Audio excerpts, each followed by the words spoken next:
because why in the world would you take 6-year-old kids and get them to sit without moving for 5 hours? Unless you want them to grow up fat and stupid, why in the world would you train them to do that?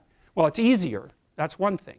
You know, and when they're sitting there, there's nothing disruptive about the rough and tumble play, and that can be quite, you know, play can be quite disruptive.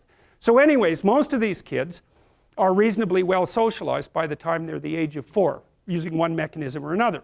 They learn how to regulate their aggression, and they learn how to engage in fictional play structures with other kids. They learn how to cooperate and compete. And the advantage to having a well-socialized disagreeable person is that they really don't let much get in their way.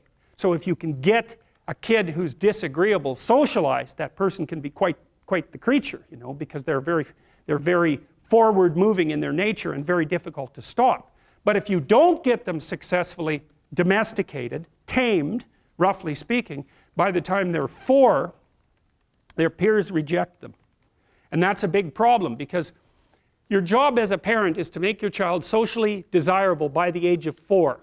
Like you want to burn that into your brain, because people don't know that. That's your job. And here's why. It's easy if you think about it carefully. So you imagine you've got a 3-year-old child, so sort of halfway through that initial period of socialization, and you take that child out in public. Okay, what do you want for the child? Who cares about you? What do you want from for the child?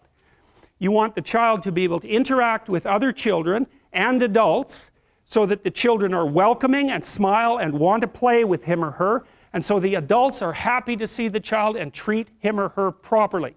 And if your child's a horrible little monster because you're afraid of disciplining them, or you don't know how to do that properly, then what they're going to do is they're going to experience nothing but rejection from other children and false smiles from other parents and adults.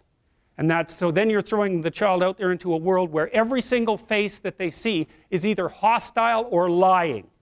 And that's not something that's going to be particularly conducive to the mental health or the well-being of your child. If your child can learn a couple simple rules of behavior, like don't interrupt adults when they're talking too much, and pay attention, and try not to hit the other kids over the head with the truck any more than is absolutely necessary, then, and share and play properly, then when they meet other kids, the kids are going to try out a few little play routines on them, and that's going to go well, and then they're going to go off and socialize each other for the rest of their lives. Because that's what happens, is that from 4 years old onwards, the primary socialization with children takes place among other children. And so if the kids don't get in on that early, they don't move into that developmental spiral upwards, and they're left behind. And you can imagine how terrible that is, because a 4-year-old will not play with another 4-year-old who's 2. But a 5-year-old certainly will not play with a 5-year-old who's 2, right? Because the gap is just starting to get unbelievably large. And so the kids start out behind, and then the peers leave them behind, and then those kids are alienated and outside the peer group for the rest of their life. Well, those are the ones that grow up to be long-term antisocial, right? They're already aggressive. It doesn't dip down. Now, what happens to normal boys, roughly speaking? Imagine the aggressive 2-year-old types. They get socialized, so their level of aggression goes down, and then they hit puberty and testosterone kicks in, and bang, levels of aggression go back up. And so that's why males are criminals between the ages roughly of 16 and about 25. So, and it matches the creativity curve, by the way. It's so cool. If you look at the spike of creativity among men, 16 to 25, then it starts to go down. Criminality matches that absolutely perfectly. So that's quite cool. So, and so the testosterone levels raise the average level of aggression among men. It's more dominance than aggression, actually, and testosterone is by no means all bad. And then it starts to decrease at about age 25 or 26, which is usually when men stop staying up late at night, stop drinking as much, develop a full-time career, and take on the burdens and responsibilities and opportunities that are associated with a long-term partner and family. And so, well, so that's the development of what I would call predatory aggression, because I also think that the agreeableness distribution is probably something like predatory aggression versus maternal sympathy. It's something like that.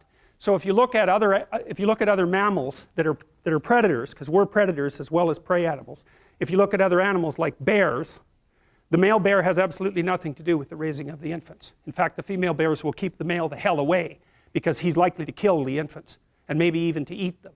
So there's no maternality at all in solitary male mammalian predators. Now it depends on how social they are, but roughly speaking that's the situation.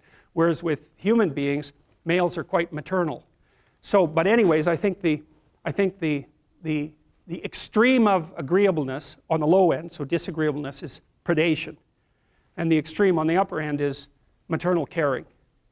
And so, and those two things compete, right? Obviously, it's very difficult to be both of those at the same time.